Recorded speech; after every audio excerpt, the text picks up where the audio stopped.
एकेन रूपन्देहीको अध्यक्ष गोविन्द बस्नेत नेपाल शैक्षिक परामर्श संघ आइक्यान रूपन्देहीको अध्यक्ष गोविन्द बस्नेत हुन्। उनी आइतबार साँझ भटौलमा भएको आइक्यानको 7औं वार्षिक साधारण सभा र 4थो अधिवेशनबाट निर्वाचित भएका हुन्। उनी आगामी 2 वर्षका लागि अध्यक्षको रूपमा कार्य गर्नेछन्। नयाँ अध्यक्ष पदका लागि 2 जना उम्मेदवार छनौट गरिए। राजेश प्रसाद पाण्डेले 1 मतले हारेर अवस्थितलाई पराजित गरे। निर्वाचन परिणामले देखाए कि निर्वाचित अध्यक्षको पक्षमा 37 मत खसेको थियो, जबकि पाण्डेले 18 मत प्राप्त गरे।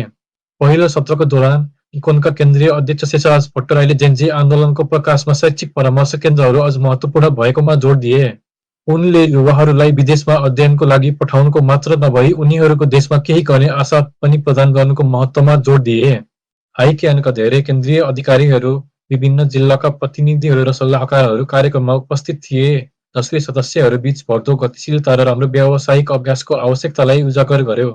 एकेन रूपन्देहीका संस्थापक अध्यक्ष देव कुँवरले फाउन्डेसनको स्थापनादेखि नै भएको विकासका बारेमा आफ्ना विचारहरू साझा गरे र ठूलो सङ्गठनका साथ प्रगति गर्ने महत्त्वमा जोड दिए। वर्तमान अध्यक्ष गिरिराज पाण्डेले आफ्नो कार्यकाल सफल बनाउनका लागि अधिकारीहरू, कार्यसमिति सदस्यहरू, सल्लाहकारहरू र सदस्यहरूलाई धन्यवाद दिए।